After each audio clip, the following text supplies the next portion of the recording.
What else could we be forgetting?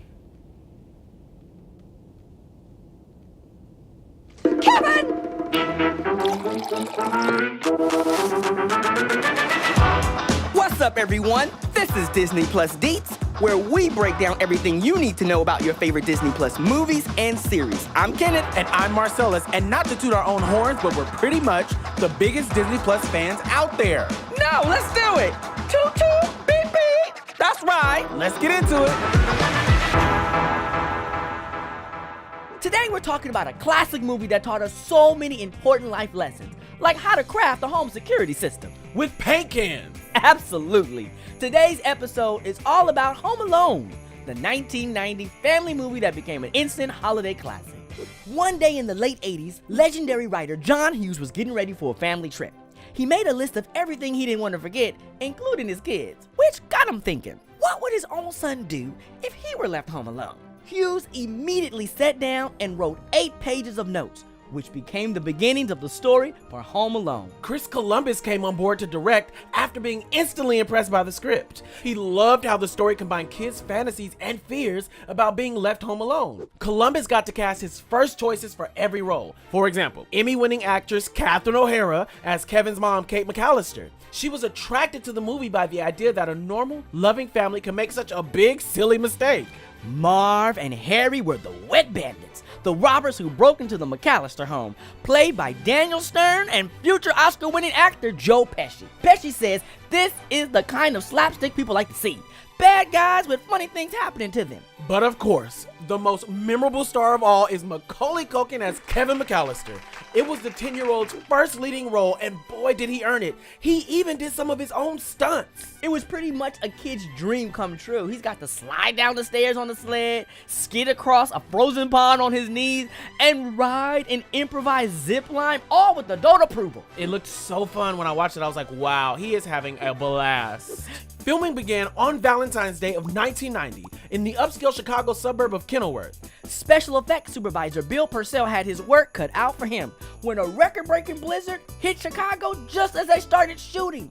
Due to the storm, the crew had to move 375 tons of snow.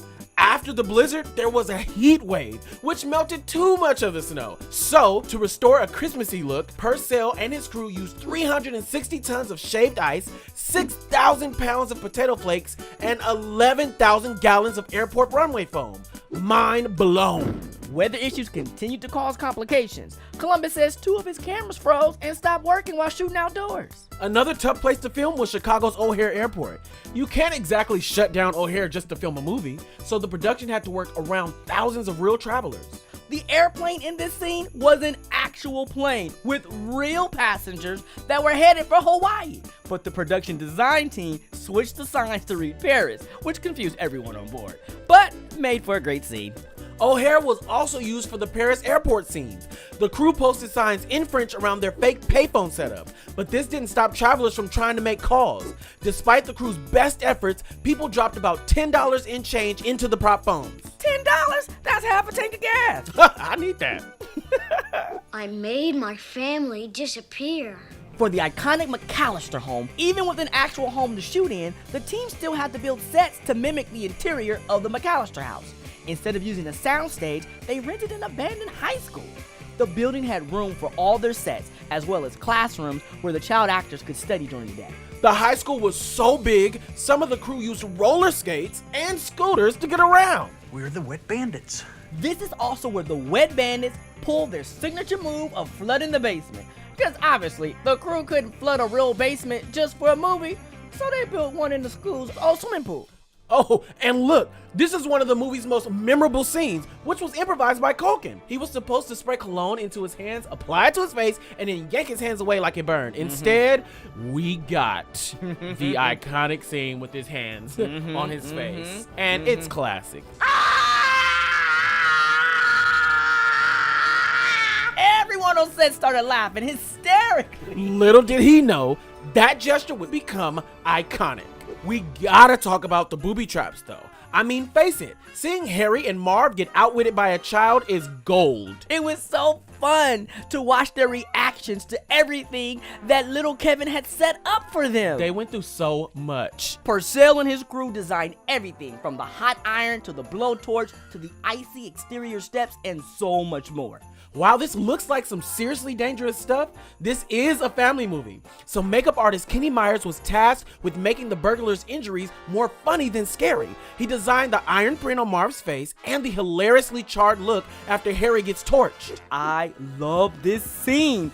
These were actually paint cans made of rubber, created by mold maker Art Anthony. He also made the breakaway Christmas ornaments and the phony tar poured on the cellar steps, which was a mixture of licorice and corn syrup boiled together to resemble its thick consistency. Oh, here comes the family. Everybody coming back in. It's a big family reunion. Yes. Oh, Marcellus, I love being a part of a big family, especially being together for the holidays. What's really sweet about it is Kevin might have been kind of misunderstood in the beginning of the film because he was a little kid, but guess what? They all loved him in the end. According to Columbus, Pesci is still constantly approached by kids asking him about Home Alone. And editor Raja Gosnell loves that Home Alone comes back around every year during the holidays. He says you know what to expect, but it still delivers. It sure does, and I bet it'll keep right on delivering for years to come. And that's our show for today.